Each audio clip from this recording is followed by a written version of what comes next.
Like many of you, I was hit in the gut by the news that came out of New Zealand. 50 worshipers shot dead in a Muslim mosque, and 50 more injured.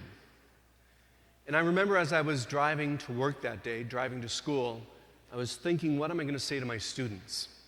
How am I going to explain this to my kids? While I work at a Catholic school, we have people of other religions. And in my classes, I have 4 Muslim students.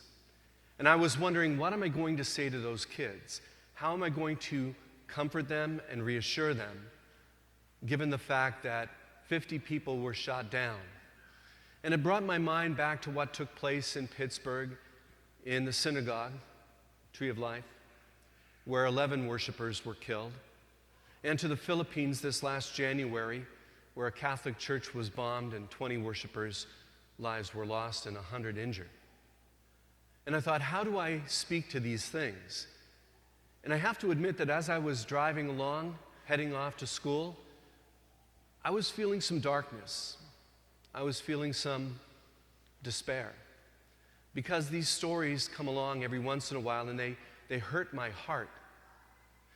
Well, we had Mass that morning, and about 200 people came to Mass, including my 4 Muslim students.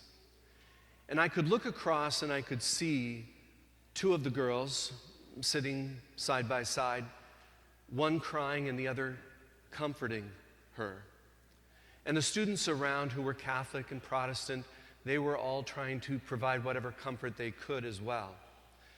And Father Gene Delmore, some of you know Father Gene. Father Gene was there presiding at the Mass, and he began Mass by talking about what took place in New Zealand. And God bless him, he did a beautiful job. But as I watched, I could see this one girl just crying. And I could feel tears coming down my cheeks as well. I thought, here I am in a Catholic school doing one of the most Catholic things that we ever do, which is Mass. And here are these Muslim students who have come for some comfort. And the grace that surrounded us that day, the grace that surrounded us in the students, most of them 16, 17 years old, the grace and mercy that poured out from those students brightened my heart, comforted me, and allowed me to see that life and love and light cannot be extinguished by darkness and hatred and violence. That God's grace is there, God's mercy is there. And that's why today's gospel is so important for us right now. The gospel tells the story of these Galileans who were killed while they were doing sacrifices, while they were worshiping. And the people were asking Jesus, why would God allow this? Or why would God do this? And Jesus tells them that's not what God is doing. God is not there. That was Pilate who did that. That was Pilate who did that. And it was not God who brought about the deaths of those 50 worshipers in New Zealand. That was an extremist who did that. He might have been speaking in his mind in the name of God, but he was not of God. And what Jesus tells us in today's gospel is that God is a God of mercy. You hear that? God is a God of mercy, not vengeance and anger. And he uses a parable to teach us that. The parable of this fig tree. And this fig tree hadn't borne any fruit for whatever reason. It hadn't borne fruit for 3 years. It was barren. It was just taking up space in the garden. It was alive, but it wasn't really living. It wasn't giving. And what Jesus said in that parable is that God gives us season after season after season, year after year.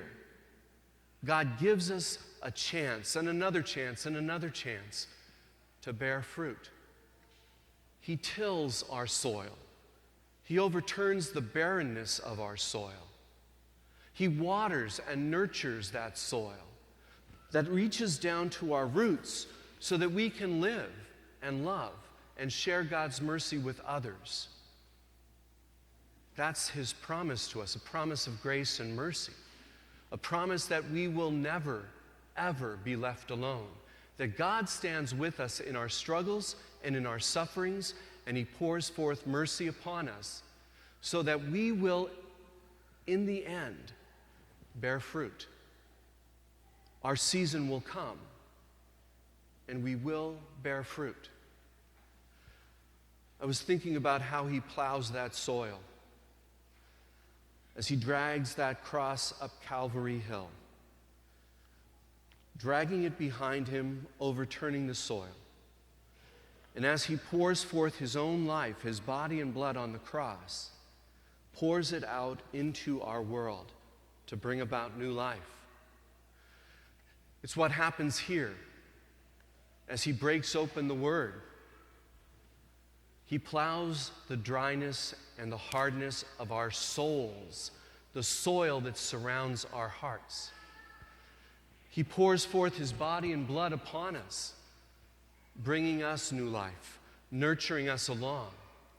He surrounds us with children, good people, grace, and mercy, so that He can send us forth into the world as He sent Moses in today's first reading.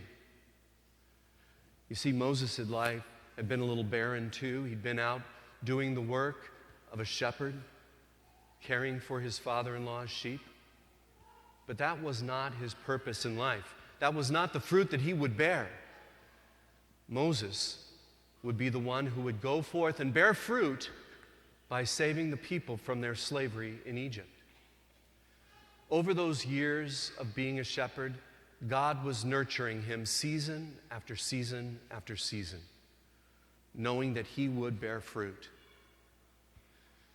In the darkness that sometimes surrounds us in this world, the darkness that sometimes penetrates our hearts, the darkness that sometimes takes our soil and makes it dry and bitter, God continues to pour forth life and love and grace and mercy, year after year, season after season, in the hopes that we too will bear fruit that will last, fruit of mercy to our world, mercy and grace beyond these walls.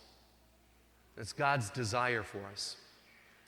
So here's my prayer as we enter into the latter half of Lent, that we don't build barriers around our hearts, that we don't build barriers around our souls, that we don't hold back God's mercy at arm's length, but allow it to penetrate into the roots of our souls so that we too might have light and life and grace and mercy coursing through our veins so that we might share it with the world that at times is kind of dark, that at times is kind of cold, that at times is kind of bitter.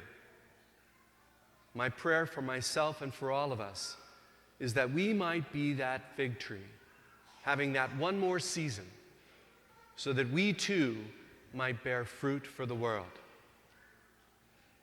Amen.